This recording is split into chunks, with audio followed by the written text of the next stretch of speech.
Hello, sir. Good afternoon, sir. Thank you again for saying yes to this session and allowing me to talk to you, sir.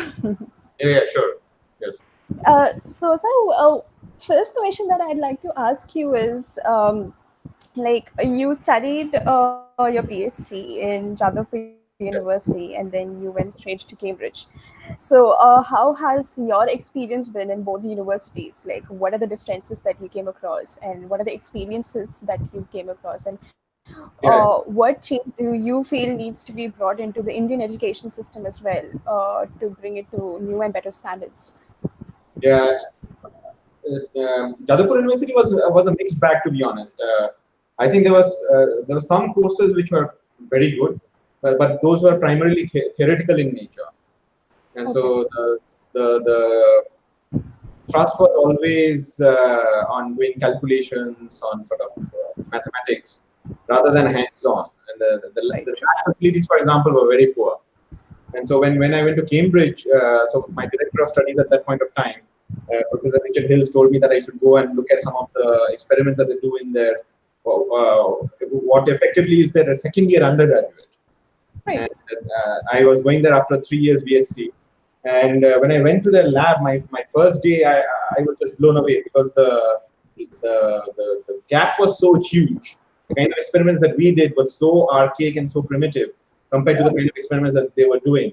So, I mean, that sort of scared me immediately that, no, I don't want to go into experiments. It's too hard for me to actually retrain myself in doing experiments, which in hindsight probably was not a good decision because I think getting trained in experiments is an extremely important area of physics. So whichever undergraduate, whoever comes to me now, I always tell them that you must do a project in experiments. You should get familiarized with experimental physics as well. Um, so Cambridge in that way, I think that it was a huge leap because I joined Cambridge to do what is called the Part 2 first. So I did the Part 2 physics in the Cavendish labs. And I went there with what is the Cambridge, the Nehru Chevening Scholarship. There used to be these Nehru Chevening scholarships at that point of time, and so the emphasis in Cambridge was a lot on self-study. So emphasis in any undergraduate course in India is that the instructor is going to take you through a lot of the details. The lectures are typically 1 hour long, at least 40 lectures during a course. But in Cambridge, it was a huge amount of self-studying and working out problems yourself. So it was you were left a lot on your own, and then the culture is completely different. So here, you usually are in a university, you are staying in a hostel, and so depending on if you are in IISc, then you probably will meet people in science. But in Cambridge, actually, they have this college system. So college was like an accommodation, but your courses were in the same department. And college, of course, depending on which college you were in, you either had a very good library and you had very good instructors, or I mean, those are called tutors. But the key thing is that you met students from other areas. So you Yeah. could meet a historian, you could meet a chemist, you could meet a mathematician. So it was very different. So it was certainly much more intellectually stimulating, and it is something that is not very easy to emulate because Cambridge has been around for 800 years, and it's got a tradition that has grown over 800 years. So it's not easy to emulate over a few years.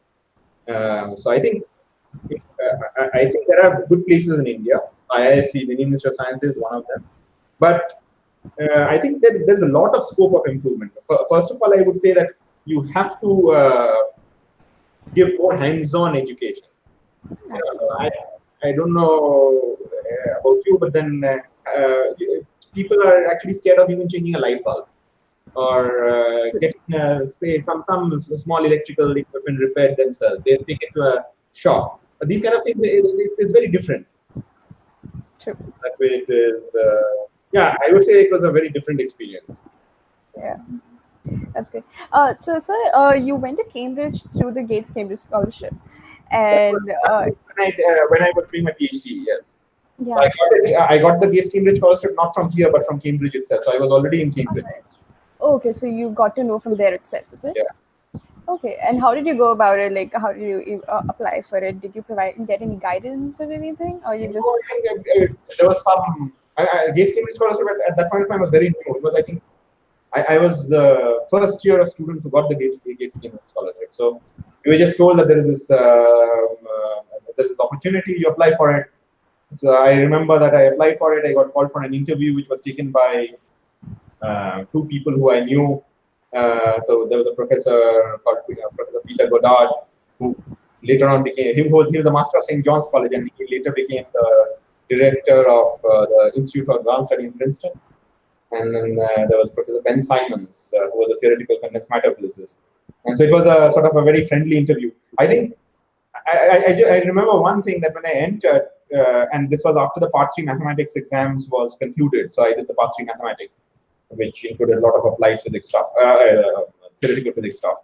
And so the first thing that Peter did was he looked at my marks that I received, and thankfully I got the highest mark in his exam. So I think that sort of softened him. So it was a very informal. I mean, it was not a very intimidating interview.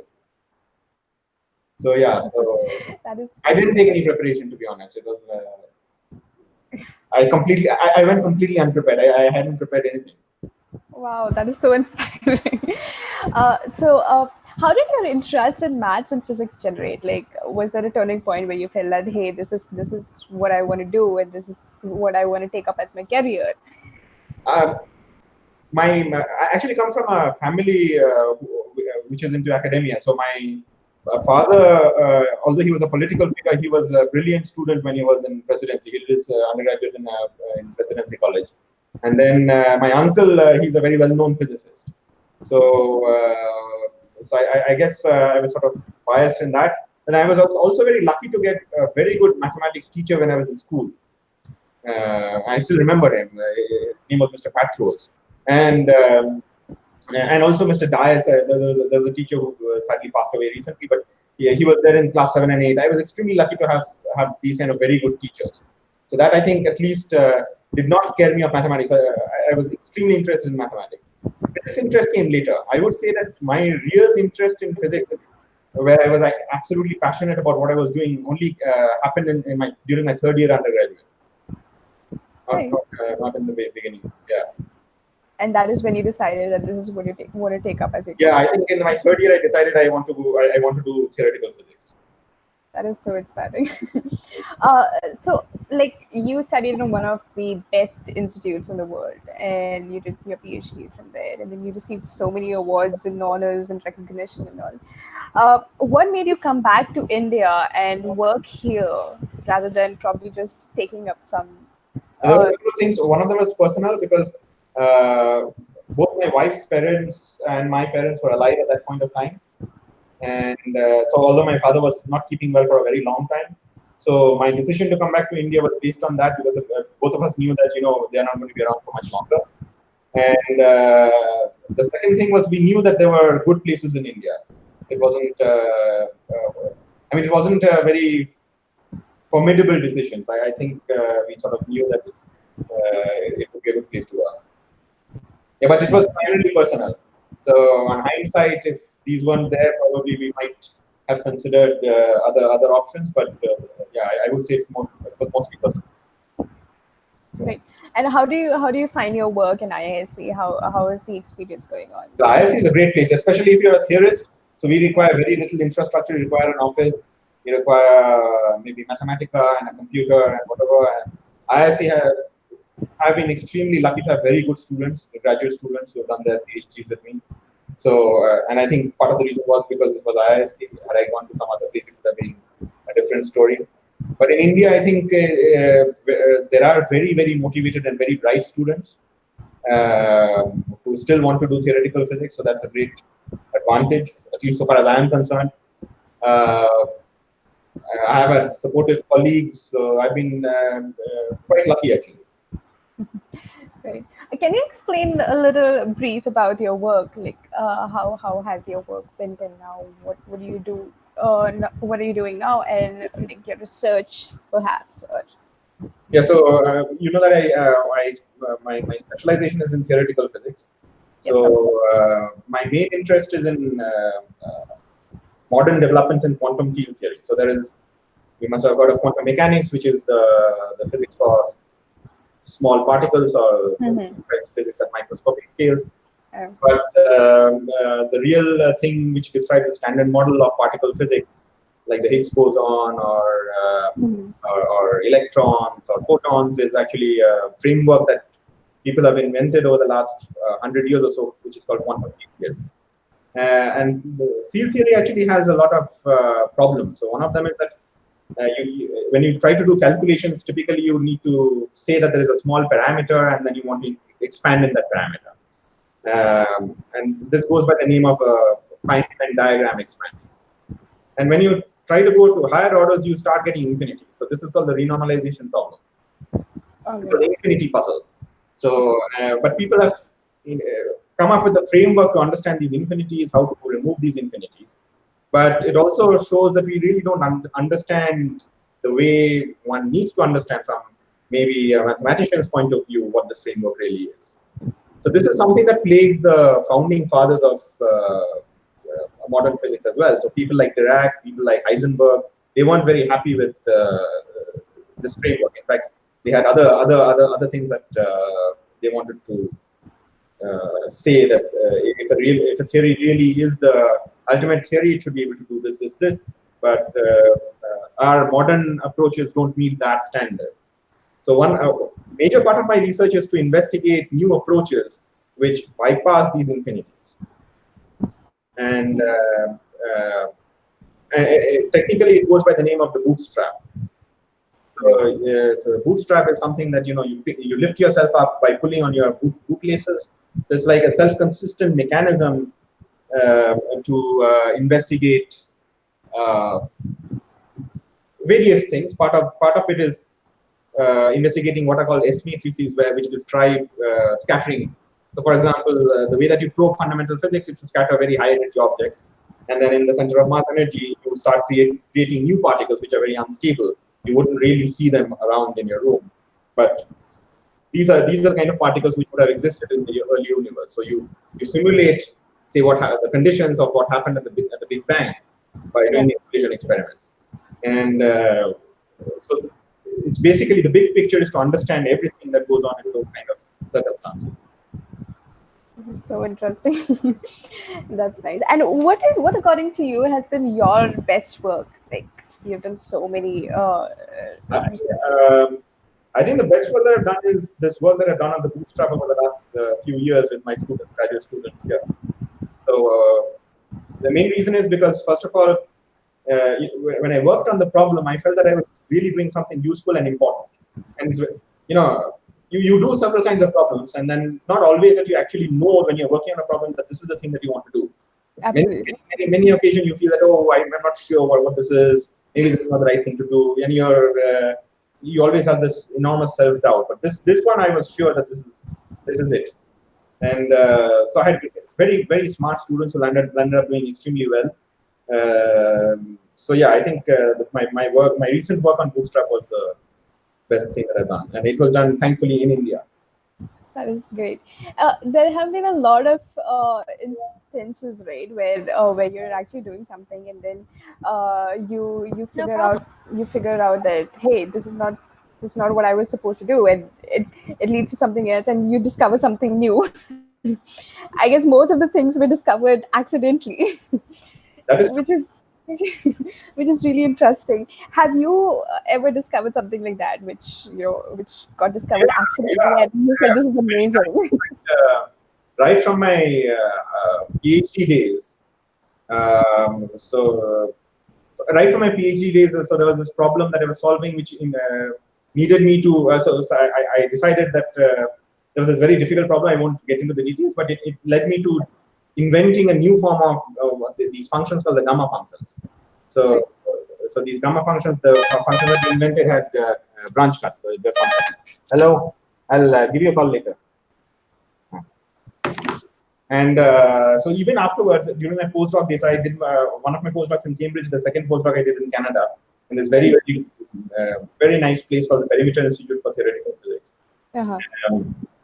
And so even then, so the person that I was collaborating with at that point of time, and I very fortuitously, we were just playing around with something that looked very interesting, and then, but very fortuitously, we came across just one day, so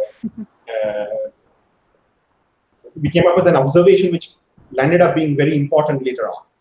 Wow. Spurred a lot of research, a lot of activity in this kind of area. But then that was a very accidental discovery. I mean, like we weren't even looking for it. We just thought maybe this might work, and then suddenly both of us got excited and said, "Oh, this is it." That's great. Who's your role model, sir? I don't think I have a particular role model. I think I have several. So of course, my father was one of my role models. My PhD advisor, who invented string theory, was one of my role models. I mean, he raised my one of the role models. Yeah, so I think I wouldn't pinpoint and say that this is a particular role model. I mean, there are so many important people in the history, and I think sometimes role models are easier to have when you don't really get in touch with them directly, if you know what I mean. So it's better to have a role model from a distance. Yeah, I think there are several of that kind, because theoretical physics has all these heroes, starting from Newton to Einstein to Hawking. So I met Hawking several times because I was on the same floor that he used to work. So Wow. Can you tell me something about him? How was the interaction with him like? interaction was extremely difficult because he required a voice synthesizer to work. But he was an inspiration for many other reasons. I mean, the fact that he used to come regularly to work and he used to attend seminars and even ask questions during seminars through his voice synthesizer. It's just mind blowing. When and questions are of a technical nature. It's not that he's just pointing out something. There was one seminar where actually he pointed out a mistake which nobody else caught. So that was yeah. So, but Cambridge is filled with very good, very big stalwarts. So Hawking was one of them, but there were many others who were extremely inspirational. That is interesting. How was your experience at Perimeter of Theoretical Physics? Perimeter was absolutely a fantastic place to work. I mean, for several reasons. So both my wife and I were postdocs in Canada, in Waterloo. She was in the Institute for Quantum Computing. I was at the Perimeter Institute.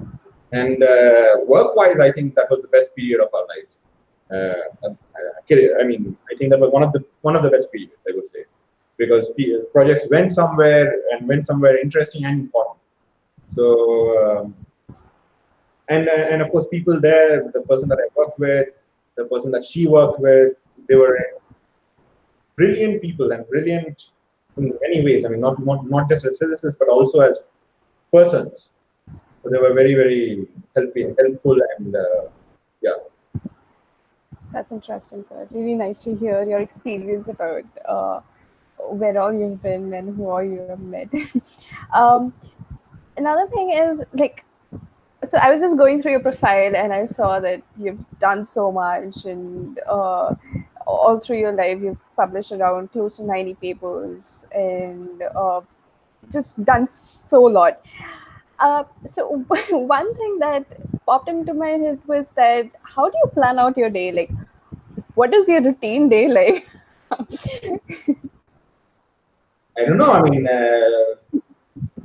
well, maybe.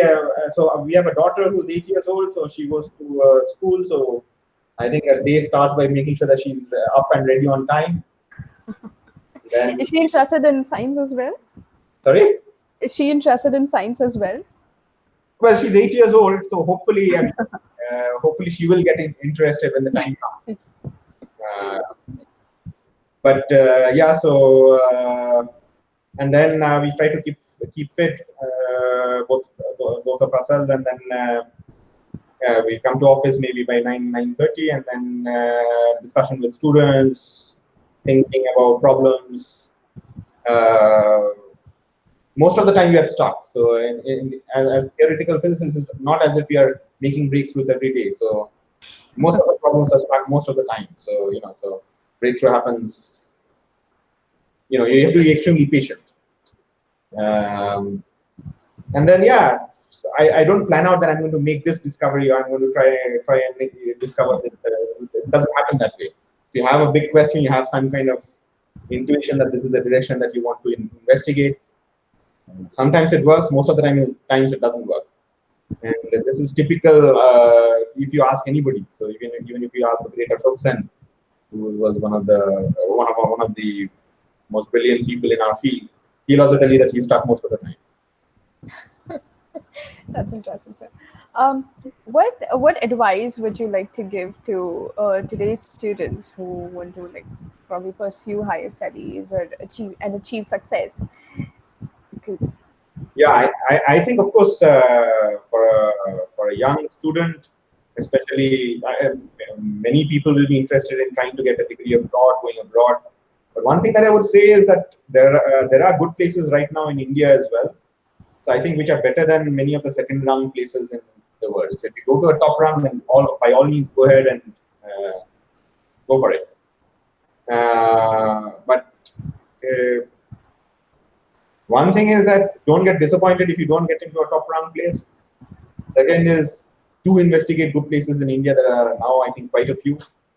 And third is what you start off with. I mean, I think as students and also because of the conventional upbringings, or most of the time conventional upbringing that we have in India, we have this tendency that if we meet with failure, we feel, okay, suppose after 3 years of doing undergraduate in physics or maybe even a master's or even a PhD, we feel that, oh no, this is the thing that we have to do. And this is what we are meant to do. There is nothing like that. I mean, even after doing a PhD in physics, you might want to do something else. You just have to have that mindset that you want to learn something new. That is something I feel we lack. So, and that's why I think that is a big difference from how people are raised abroad as opposed to how we are raised here. And if it doesn't work out, just do something else. I'm pretty sure there are other useful things that you can do in your life. So, yeah. Thank you, sir. This was And so don't get discouraged by some negative advice that an old person gives you. Absolutely. Thank you, sir. I mean, this was so insightful. I'm pretty sure you must be busy. I can see all the formulas and all written on the blackboard. Very complicated ones. Okay. It was really nice talking to you, sir, and very insightful indeed. Uh, since I was also like going through the whole thing and wanted to probably try a shot at Cambridge. I Thank you hope it so was much, sir. helpful for you. Thank you so much, sir. It was Yeah. really nice talking to you, and thank you again for the opportunity. Bye. Thank you, sir.